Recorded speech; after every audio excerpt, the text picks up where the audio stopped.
Kandahar, el susurro en el LOV. El sol descendía lentamente sobre Kandahar, derramando un resplandor de cobre sobre el desierto. La tierra parecía arder bajo el peso de la tarde.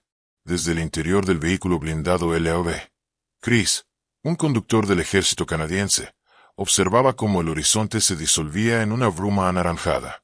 Llevaba horas en silencio, con las manos firmes sobre el volante, mientras el aire cargado de polvo y sudor impregnaba cada rincón del interior metálico. Aquella era su cuarta rotación.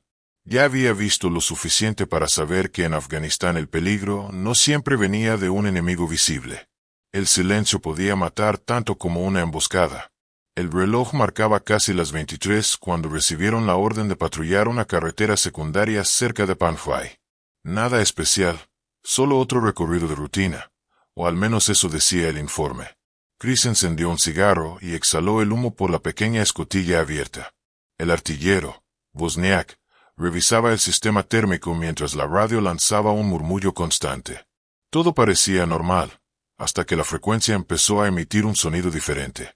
Primero fue un zumbido agudo, luego algo parecido a un suspiro, y después, una voz. ¿Escuchaste eso?, preguntó Wozniak, levantando la cabeza. Debe ser estática, respondió Chris, sin apartar la vista del camino. Pero la voz regresó, grave, lenta, como si alguien hablara desde muy lejos, en un idioma que ninguno conocía.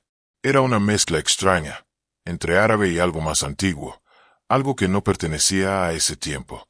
El artillero bajó el volumen. Eso no es estática, murmuró. Chris cambió de canal, pero la voz seguía ahí. Y entonces, entre los susurros, se escucharon palabras en un inglés roto. You solente vigir. El silencio que siguió se volvió insoportable. De pronto, en la pantalla térmica del artillero apareció una figura humana, de pie, justo en medio del camino. Contacto al frente, anunció Wozniak. Chris frenó en seco. El polvo se levantó en una nube espesa, pero no había nadie. Solo la silueta brillante en la cámara, inmóvil, mirando hacia ellos. ¿Lo ves con los binoculares?, preguntó Chris. Nada, no hay nadie ahí. Pero en la térmica está. El corazón de Chris empezó a latir más rápido. El viento sopló con fuerza, arrastrando un olor metálico, como a hierro oxidado. Y entonces, la voz volvió. Esta vez, directamente en el auricular de su casco. Yo fui, como tú. Chris soltó el volante. Su respiración se volvió irregular. Una sombra cruzó el parabrisas. Una figura vestida con un uniforme soviético, viejo, polvoriento, caminaba despacio frente a ellos, dejando huellas incandescentes sobre la arena. Dime que tú también lo viste, gritó Wozniak. El LOV se apagó de golpe. Todo quedó en silencio, sin motor, sin radio, sin luces. Solo el susurro, arrastrándose por el aire. No es su guerra, marshense. El tiempo se detuvo. Chris juraría que sentía otra presencia dentro del vehículo, detrás de él, respirando despacio. Giró, pero no había nadie. Un golpe seco estremeció el costado del blindado. Wozniak gritó. Chris encendió el motor auxiliar y pisó el acelerador. El LAV respondió con un rugido furioso y salió disparado por la carretera, alejándose del lugar. Cuando por fin llegaron al puesto de avanzada, Chris bajó tambaleándose. El mecánico afgano que los recibió notó algo extraño en el costado derecho del LAV, una marca ennegrecida, como la huella de una mano quemada sobre el metal. El hombre se persignó. No debieron pasar por ese camino, dijo con voz baja. ¿Por qué?, preguntó Chris.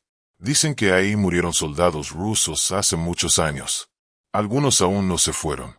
Esa noche, en el Pozo del Humo, el rincón donde los soldados se reunían a fumar y desahogarse, Chris intentó contar lo ocurrido, pero las palabras se le atoraron en la garganta. Solo miró su cigarro consumirse lentamente mientras el viento nocturno silbaba a través del campamento. Entre el murmullo del aire, juraría haber oído la misma voz, casi imperceptible. Yo fui, como tú. Kunar, el pastor fantasma. Las montañas de Kunar parecían dientes rotos recortados contra el amanecer. Las sombras se extendían sobre los valles como un manto espeso, y el aire olía a tierra húmeda y pólvora vieja. El sargento, conocido por todos como SOS, por las iniciales bordadas en su chaleco, se encontraba de guardia en el puesto avanzado, observando el horizonte con su rifle apoyado sobre una pila de sacos de arena. Había aprendido que en Afganistán, el silencio nunca era buena señal. Y ese amanecer era demasiado silencioso. A sus espaldas, los demás soldados terminaban el desayuno. Café instantáneo, risas cansadas, el mismo ritual que mantenía la cordura en un lugar que parecía devorarla. Pero algo en el ambiente se sentía diferente, denso, cargado.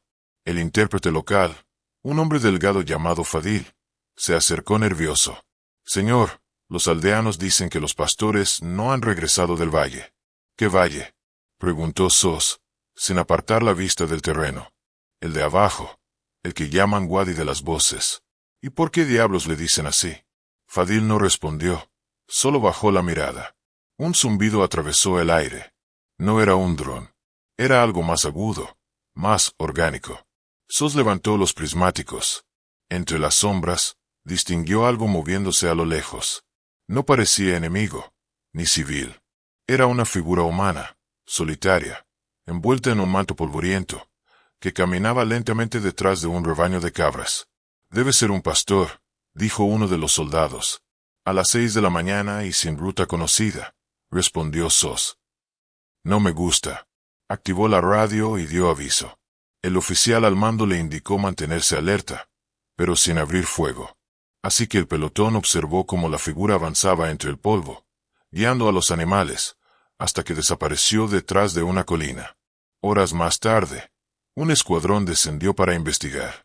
El valle estaba vacío. No había ni rastro de cabras, ni huellas humanas, ni señal de vida. Solo el sonido del viento. Y, sobre una roca lisa, hallaron algo grabado, un símbolo extraño, un círculo atravesado por líneas que parecían letras rusas. Uno de los soldados, un novato llamado Jenkins, tomó una foto y se rió. Quizás sea arte local. Pero Fadil retrocedió un paso. «No, eso es antiguo. Muy antiguo». Esa noche, cuando cayó la oscuridad, el rebaño regresó solo. Las cabras vagaban alrededor del puesto, balando de manera irregular, como si estuvieran heridas. Ninguno de los hombres vio al pastor. SOS bajó con un grupo para alejarlas del perímetro. El aire estaba helado, y el valle entero parecía respirar. Entonces, escucharon el sonido, el tintineo de un cencerro metálico, acercándose entre la neblina. Una silueta emergió de la oscuridad. Era el pastor. Su rostro era un borrón, oculto bajo una tela ennegrecida por el polvo. Caminaba despacio, sin levantar los pies, con el mismo movimiento monótono que había visto aquella mañana. Gritó SOS. «Identifíquese». La figura se detuvo, inclinó la cabeza, y el rebaño se dispersó en todas direcciones. Cuando el sargento levantó su linterna, el hombre ya no estaba. Solo quedaban huellas que terminaban a mitad del camino, como si se hubiesen desvanecido en el aire. Regresaron al puesto, nerviosos. Fadil se acercó y susurró. «Dicen que ese valle pertenece a los muertos, que el pastor guía a los espíritus de los caídos hasta el amanecer». SOS se burló. «Entonces debería guiarlos más lejos, porque aquí no hay espacio para fantasmas». Pero en el fondo, no lo decía tan convencido. Esa misma madrugada, mientras hacía otra ronda, vio algo imposible. A través de la mira nocturna, divisó una columna de figuras caminando lentamente por el valle. Casi 20 sombras, marchando una detrás de otra, sin hacer ruido. Ninguno de sus sensores marcaba calor. Ninguna señal de movimiento real. Solo sombras. El pastor caminaba al frente, sosteniendo un bastón de madera. A su alrededor, una neblina verdosa envolvía las figuras. SOS apuntó, pero algo en su interior le dijo que no debía disparar. De pronto, la radio crepitó. «Deja que pasen». La voz era la misma que había escuchado Chris días atrás en Kandahar. Un escalofrío recorrió la espalda de SOS. Miró por última vez hacia el valle, y las sombras desaparecieron. Al amanecer, cuando bajaron a inspeccionar, hallaron docenas de casquillos oxidados enterrados en la arena, algunos marcados con fechas de los años 80, y entre ellos, una placa metálica con una inscripción en cirílico. El intérprete la leyó en voz baja. Batallón 142, no regresaron. Sos guardó silencio. Por primera vez en meses, dejó su rifle a un lado y se quitó el casco. El valle estaba en calma, pero el eco del cencerro seguía sonando, débil, lejano, como un recordatorio de que la guerra nunca termina, solo cambia de nombre. Helmand. Sombras del campamento Dwyer. La noche en Helmand caía como una cortina negra sobre el desierto. El polvo flotaba en el aire, mezclado con el olor a diésel y café recalentado. En el campamento Dwyer, los marines intentaban mantenerse despiertos contando historias, riendo a medias, mirando siempre hacia la oscuridad. Uriah, cabo de infantería, se sentaba solo junto a la trinchera, con su linterna apagada y un cigarro a medio consumir. No creía en fantasmas. O al menos, eso decía. El turno de guardia le tocaba de 2 a 4 de la madrugada, la hora muerta, cuando hasta los grillos parecían contener el aliento. Desde la torre de observación, podía ver la extensión infinita del desierto, tan plano que el horizonte parecía un filo. Esa noche, la radio chispeó con interferencia. Una voz femenina surgió entre los crujidos. ¿Hay alguien ahí? Uriah ajustó la frecuencia. Nada. Solo el viento golpeando los muros del puesto. Pensó que sería alguna transmisión perdida de otro pelotón. A los pocos minutos, la misma voz volvió. ¿Pueden verme? El joven frunció el ceño. Era una voz clara, demasiado cercana. Miró hacia la oscuridad. A unos 300 metros, en dirección al antiguo aeródromo soviético, una luz parpadeó. Parecía una linterna. O algo parecido. Llamó por radio al sargento del turno. Base, aquí Torre 2. Veo una luz en el sector oeste, dirección antigua pista. Negativo, respondió la voz cansada. No hay patrullas ahí esta noche. Uriah ajustó la mira térmica. El monitor mostró una figura humana caminando lentamente entre las dunas. Fría, sin señal de calor. El corazón del marine se aceleró. Bajó la mira. No había nada. Volvió a mirar por el visor. La figura seguía ahí, más cerca, arrastrando algo brillante. Cuando el viento sopló, escuchó lo que parecía un canto, un lamento en ruso, repetido una y otra vez, como una plegaria rota. Y entre las ráfagas, otra voz, la misma femenina, susurró directamente a su oído. No dispares, por favor. Uriah retrocedió un paso. Sabía que no había nadie más allí. El desierto estaba desierto, pero la radio, el aire y el propio suelo parecían respirar con él. A lo lejos, un convoy de luces parpadeó por un instante, como si otro pelotón se aproximara. Pero en el radar, nada aparecía. Y cuando encendió los focos, solo vio un grupo de sombras pasar rápidamente por el polvo, como una columna marchando, pero sin cuerpos, sin sonido, sin peso.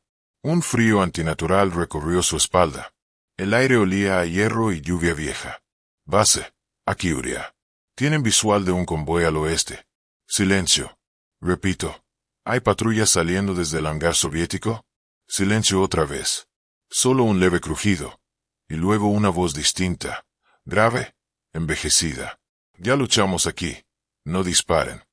La voz venía de su radio personal, que llevaba apagada.